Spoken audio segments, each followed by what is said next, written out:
ప్రభువైన యేసుక్రీస్తు నామంలో అందరికీ వందనాలు. ప్రియ స్నేహితులారా, యేసుక్రీస్తు ప్రభు వారు పరిచర్య ప్రారంభ దినాలలో ఆయన కొండ మీద చేసినటువంటి ప్రసంగము లేదా ఆయన ప్రజలను ఉద్దేశించి పలికినటువంటి మాటలను ఆ రోజుల్లో అనేక మంది ఆయనను వెంబడించేలా చేశాయి. అంత మాత్రమే కాకుండా నేటి దినాలలో కూడా ఆయన మత్తయి సువార్త 5వ అధ్యాయము 6వ అధ్యాయం 7వ అధ్యాయం వరకు పలికినటువంటి మాటలు నేటి దినాల్లో కూడా అనేక మందిని ఆయన ప్రేమకు ఆయన మాటలకు ఆకర్షితులయ్యేలాగా ప్రభావితం చేశాయి.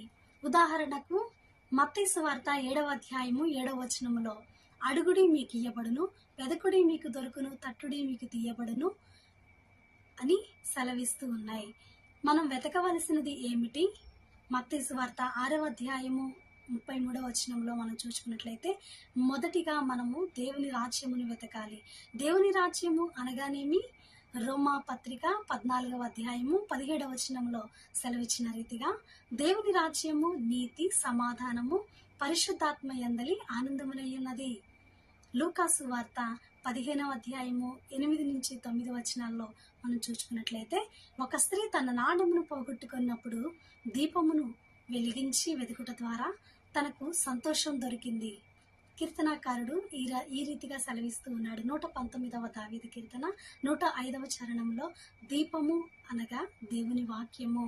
ఆ స్త్రీ దీపమును వెలిగించి తన నాణాన్ని వెతికినప్పుడు అది ఆమెకు దొరకగా ఆమె సంతోషించింది. ప్రియ స్నేహితులారా, మన జీవితంలో ఏది పోగొట్టుకున్నా తిరిగి మనకి అది మనం పొందుకోవాలి అంటే తప్పకుండా దేవుని వాక్యం ద్వారా మాత్రమే అది మన జీవితంలో పొందుకోగలము. జీవితంలో నెమ్మది పోగొట్టుకున్నా వారికి నెమ్మది దొరకాలన్నా దేవుని వాక్యం ముందు పెట్టుకొని వెతకాల్సిందే.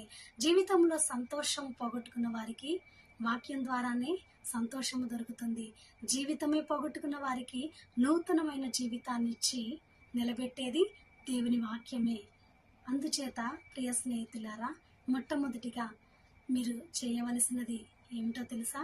దేవుని రాజ్యాన్ని వెతికినట్లయితే సంతోషము, సమాధానము తప్పకుండా మీకు కలుగుతుంది. ప్రతి ఒక్కరూ కూడా అనుదినము కూడా ఆయన రాజ్యాన్ని వెతికేవారిగా, ఆయన వాక్యాన్ని వెతికేవారిగా ఉంటూ ఆయన వాక్యాన్ని హృదయంలో భద్రపరుచుకొని అట్టి రీతిగా జీవించాలని మనస్ఫూర్తిగా కోరుకుంటున్నాను. ప్రభు మిమ్మల్ని అందరినీ కూడా దీవించి ఆశీర్వదించునుగాక. ఆమేన్.